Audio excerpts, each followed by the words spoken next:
Bueno, os voy a contar cómo pasó todo. He estado saliendo con esta chica, Olivia, durante unos 4 años. Es increíble. Divertida, inteligente, muy tranquila. Siempre conectamos de maravilla. ¿Sabéis qué pasa cuando conoces a alguien y, de repente, sientes que todas las piezas del puzzle encajan a la perfección? Pues así era con ella. Nos conocimos en una fiesta aleatoria en el centro de Madrid a la que nuestros amigos nos arrastraron casi a la fuerza. Ninguno de los dos tenía ganas de estar allí, pero acabamos hablando toda la noche en un rincón sobre películas de serie B y recuerdos raros de la infancia. Avancemos un par de años. Yo ya tenía claro que quería pasar el resto de mi vida con ella. A los 2 años de relación, estaba convencido de que era la elegida. Empecé a ahorrar para un anillo en condiciones, pensando en lanzarme cuando estuviera en una mejor situación económica. Quería ser responsable y no hacer las cosas a medias. Olivia se merecía una propuesta como Dios manda y yo no quería estar agobiado por el dinero justo el día después del sí. Así que el año pasado, tras trabajar como un animal y sentir que por fin tenía mi vida bajo control, o al menos que el barco no se estaba hundiendo, decidí que era el momento ideal. Estaba entusiasmado, casi eufórico. Y no era solo una paranoia mía. Olivia y yo habíamos hablado de matrimonio antes y ella parecía estar muy por la labor. Siempre decía que no se veía con nadie más y que su plan de futuro pasaba por construir una vida juntos. Sentía que no me lanzaba a ciegas a una piscina vacía. Planeé la propuesta en una cala perdida de la Costa Brava. Aunque vivimos en Madrid, ese lugar era sagrado para nosotros porque allí fue donde, en nuestro primer viaje como pareja, decidimos que lo nuestro iba en serio. Ambos somos de perfil bajo, así que buscaba algo íntimo. Nada de numeritos públicos, ni cenas en restaurantes caros con media ciudad mirando. Solo nosotros. Recuerdo aquel primer viaje como si fuera ayer. No teníamos ni un duro. Así preparamos un picnic humilde con lo que compramos en el súper, unas latas de cerveza y nos sentamos en la arena a hablar hasta que el aire refrescó y tuvimos que abrazarnos. Fue perfecto en su sencillez. El día de la propuesta estaba nervioso de muerte, con el corazón en la garganta. Estaba seguro de que diría que sí, pero un paso así siempre impone. Compré un anillo precioso, organicé el viaje al detalle y me aseguré de que estuviéramos en la orilla justo al atardecer, porque a Olivia los cielos de la costa la vuelven loca. El cielo se puso de un tono rosa y púrpura espectacular, parecía una señal del destino dándome el visto bueno. Caminábamos por la orilla, con el sonido de las olas de fondo, hablando de cualquier tontería, cuando me detuve en seco. Le cogí la mano, la miré a los ojos y empecé a soltarle todo el discurso que llevaba ensayando meses sobre cuánto significaba para mí. Le dije que era mi hogar, que la amaba y que no podía imaginar un solo día de mi vida sin ella a mi lado. Me puse de rodillas sobre la arena húmeda, saqué la cajita con el anillo y le pedí, con la voz un poco temblorosa, que se casara conmigo. Aquí es donde todo el sueño se desmoronó. Me miró fijamente, con una expresión indescifrable, y no dijo ni una palabra durante lo que me pareció una eternidad. Luego, con una calma que me heló la sangre, soltó. Quiero casarme contigo, pero ahora no. Me quedé a cuadros, totalmente descolocado. Mi cerebro se bloqueó y no procesaba la frase. Allí seguía yo, hincando la rodilla con el anillo en la mano, sintiéndome como un auténtico idiota delante del mar. Quiero casarme contigo, pero ahora no. ¿Qué clase de respuesta es esa? Se me cayó el alma a los pies y el frío de la arena me caló hasta los huesos. Dijo que no estaba lista para el compromiso formal todavía, que necesitaba más tiempo para asimilarlo. Pero no me dio ninguna explicación lógica ni motivos reales. Fue como recibir un puñetazo directo al estómago, pero no quise montar un número ni arruinar la noche más de lo que ya estaba. Forcé una sonrisa amarga y dije: Vale, lo entiendo. Pero la verdad es que no entendía absolutamente nada. Habíamos proyectado una boda, una vida entera. Y de repente, cuando me expongo de verdad, recibo un rechazo a medias que duele más que un no rotundo. Traté de convencerme de que quizás solo necesitaba espacio. Yo mismo había esperado un año para tener mis ahorros en orden, así que intenté ser empático. Me dije a mí mismo que no era para tanto. Pasamos el resto de la noche fingiendo una normalidad inexistente, pero el ambiente se había vuelto pesado, casi irrespirable. No dejaba de darle vueltas a la cabeza. ¿Me había precipitado? ¿Acaso no la conocía tan bien como yo creía? Me tragué mis dudas y no le pregunté nada más para no parecer un pesado o un desesperado. Dejé pasar el tema y me repetí 1000 veces que no era un problema grave. Pasé todo el año siguiente fingiendo que no pasaba nada, pero la espina seguía clavada ahí dentro, infectándose poco a poco. Cada vez que salía el tema del matrimonio en alguna cena con amigos, sentía un pinchazo de dolor en el pecho. Seguíamos pareciendo felices. Viajamos, salíamos de copas, reíamos. Así que supuse que ella acabaría llegando a ese punto de madurez tarde o temprano. Esa fue mi primera propuesta. No salió como en las películas, pero lo dejé correr porque la quería con toda mi alma. Lo que no podía imaginar es que aquel ahora no era solo el principio de una grieta mucho más profunda que acabaría por rompernos del todo.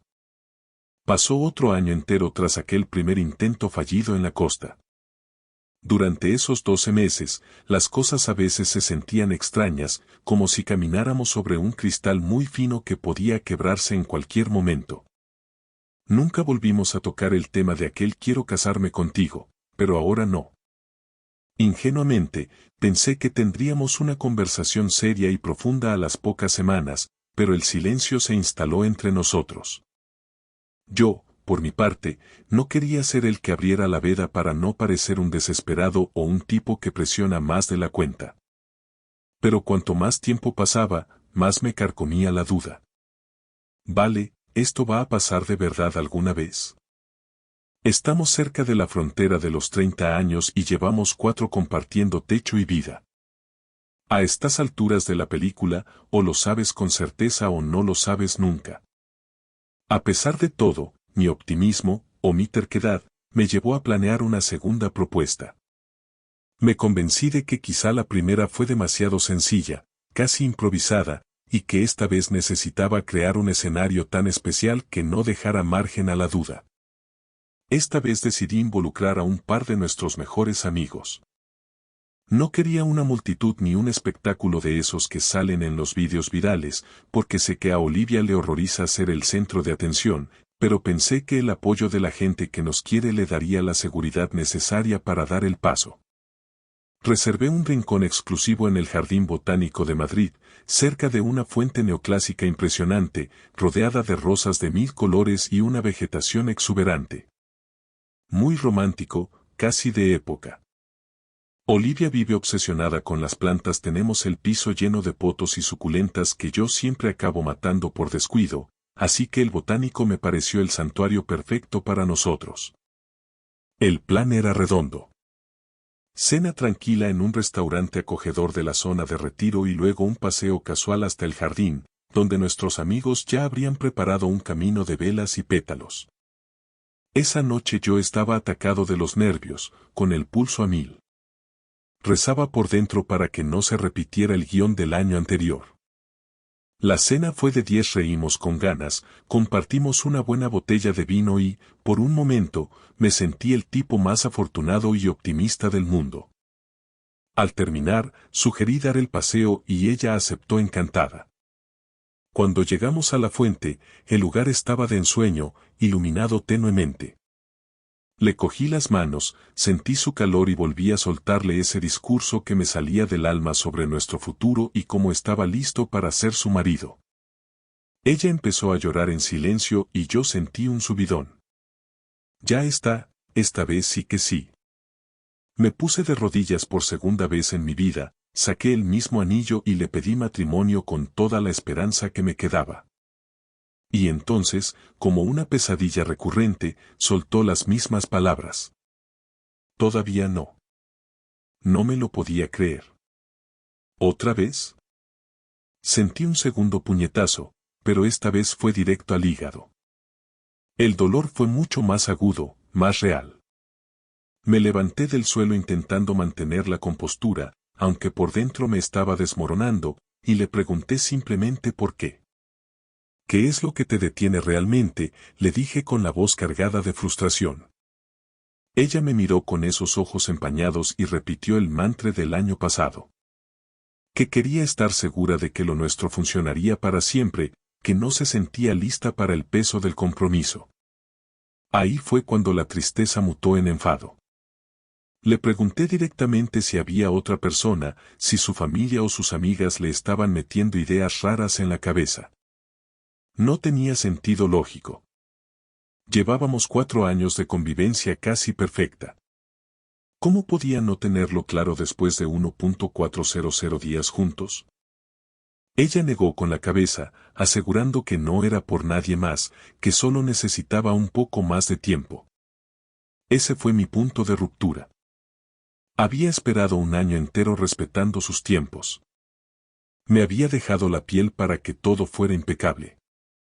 Y allí estaba yo, otra vez con la rodilla hincada en un jardín precioso, escuchando un rechazo disfrazado de prórroga. Me sentí como un payaso.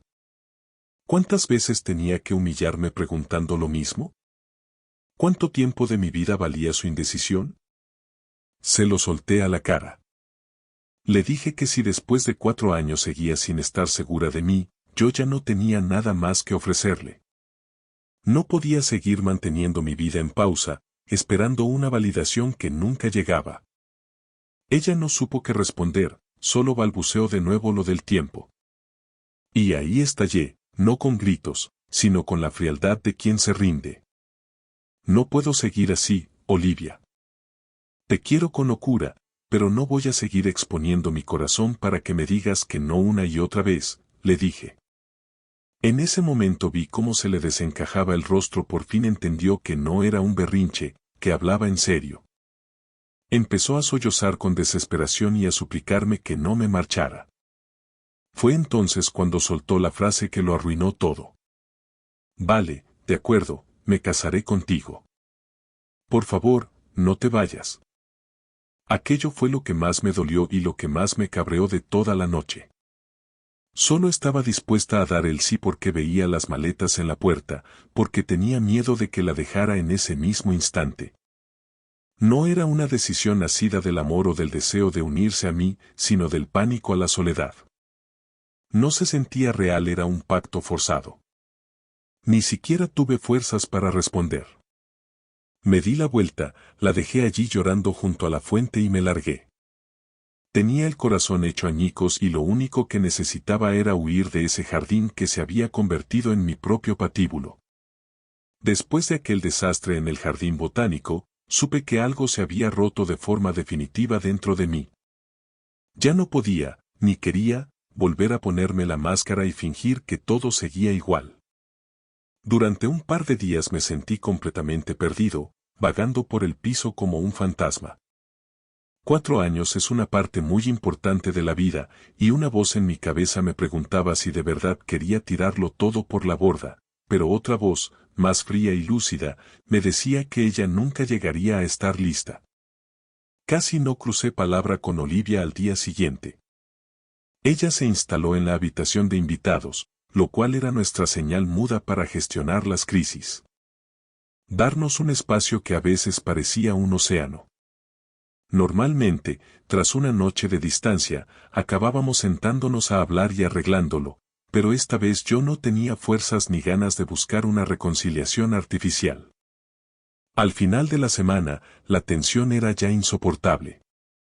Nos sentamos en el sofá, frente a frente. Fue ella quien rompió el hielo, pero yo fui directo al grano. Le solté exactamente cómo me sentía.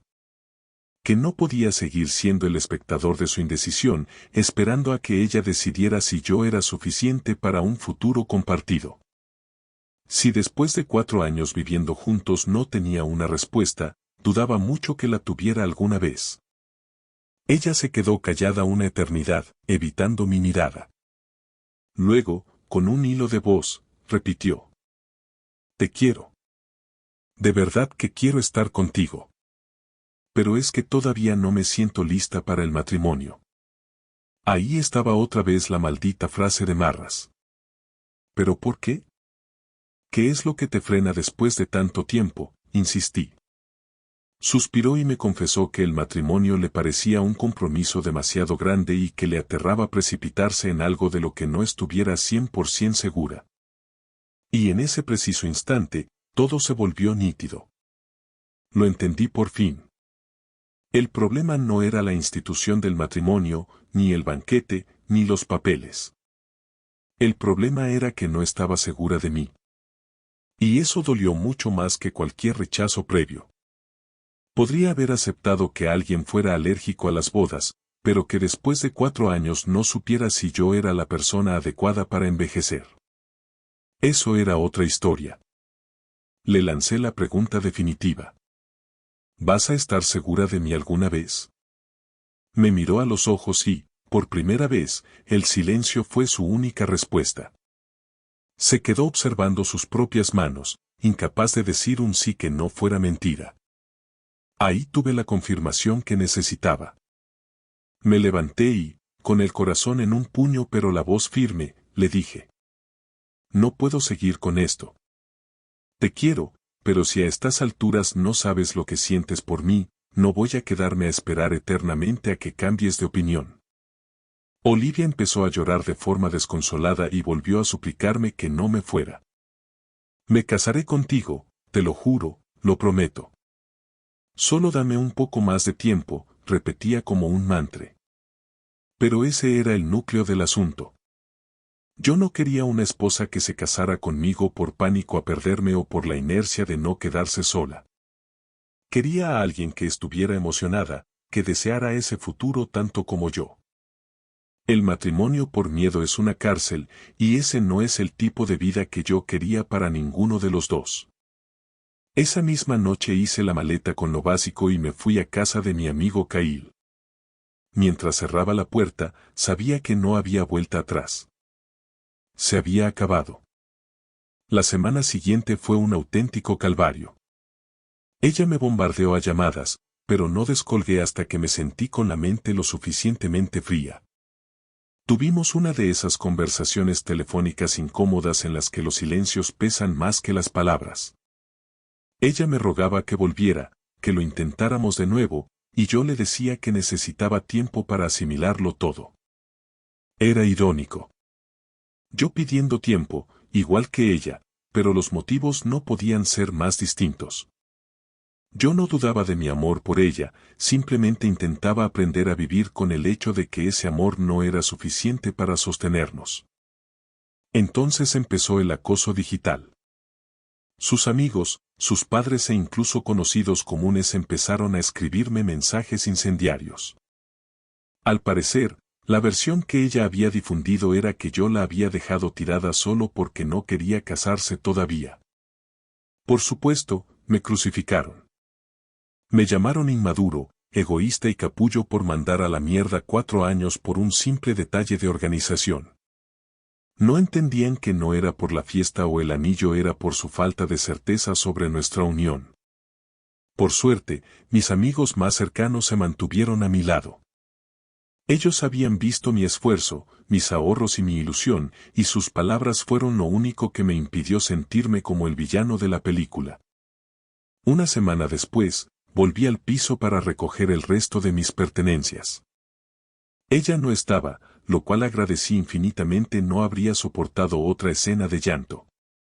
Empaqué mis libros, mi ropa y mis recuerdos, dejé las llaves sobre la encimera de la cocina y salí de allí por última vez. 4 años resumidos en unas cuantas cajas. Me dolió horrores, una punzada física en el pecho, pero en el fondo sabía que era lo correcto. Me merecía estar con alguien que no tuviera que pensárselo 2 veces para decir que me quería en su vida para siempre. Pensé que al cerrar la puerta de aquel apartamento por última vez me sentiría liberado de inmediato, como si me hubiera quitado una armadura pesada, pero la realidad fue distinta. Todo se sentía denso, como si caminara bajo el agua. El golpe de realidad no me dio de verdad hasta que me vi sentado en el sofá de Javi, mi amigo, al que antes llamé caí por error en mis pensamientos, con la bolsa de deporte a mis pies y el silencio de una casa ajena rodeándome.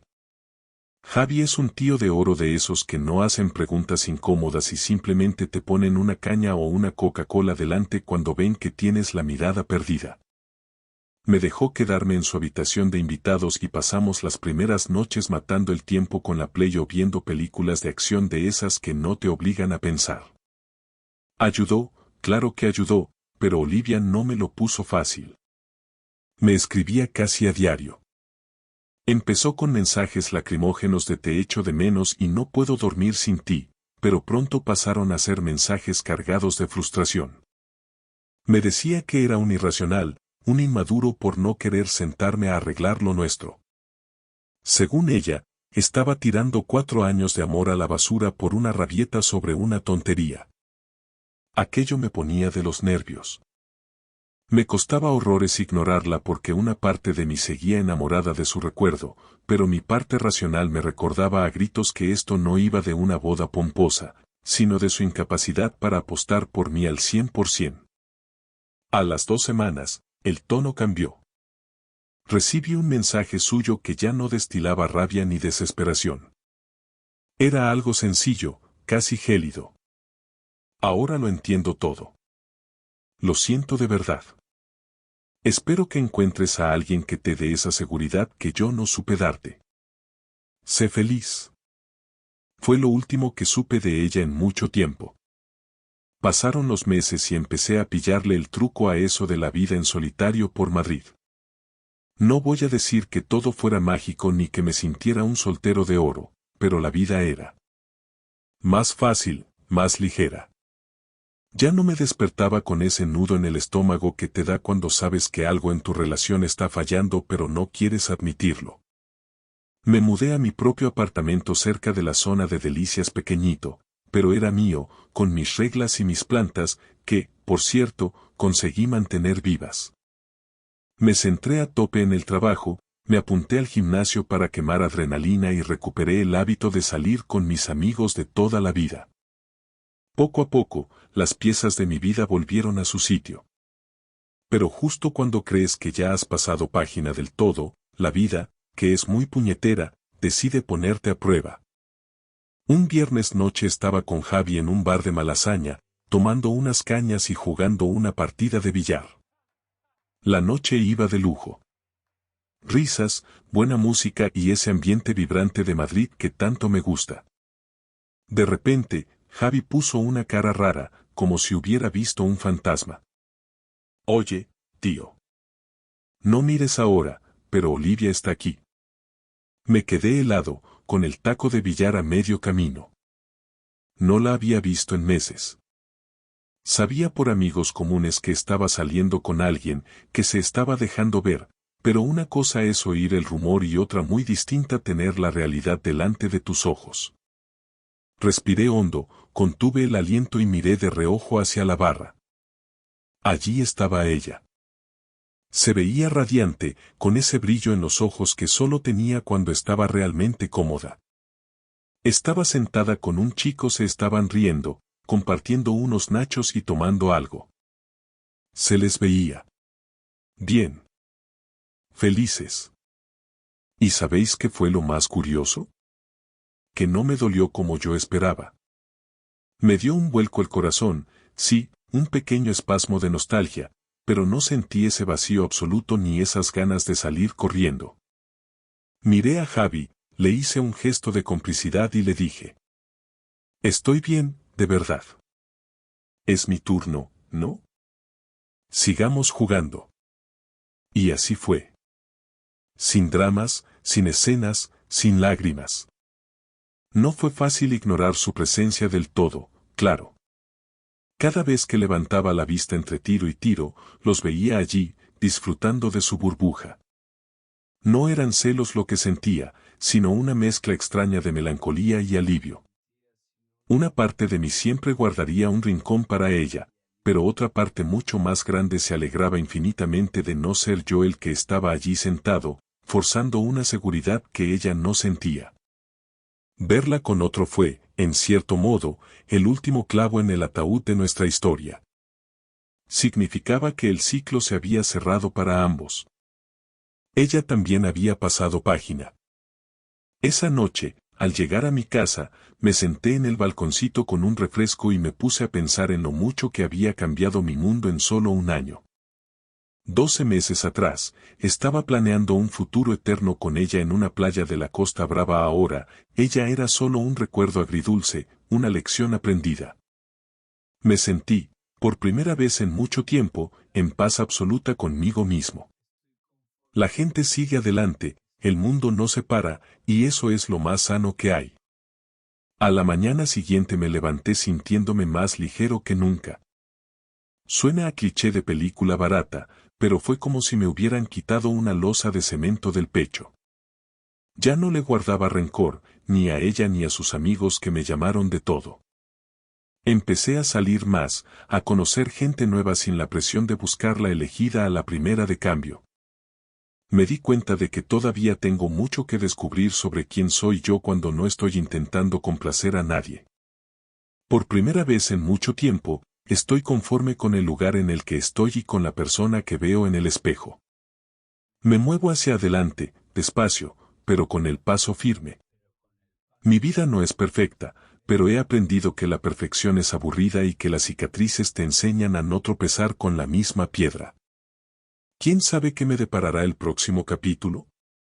Supongo que habrá que esperar, vivir y dejar que la vida me sorprenda. Y esta vez, no tengo prisa por saber el final. Muchas gracias por ver. Si les ha gustado la historia, denle a like, escriban un comentario y suscríbanse para no perderse la próxima historia. Valoramos mucho su presencia en este canal. Todo lo mejor.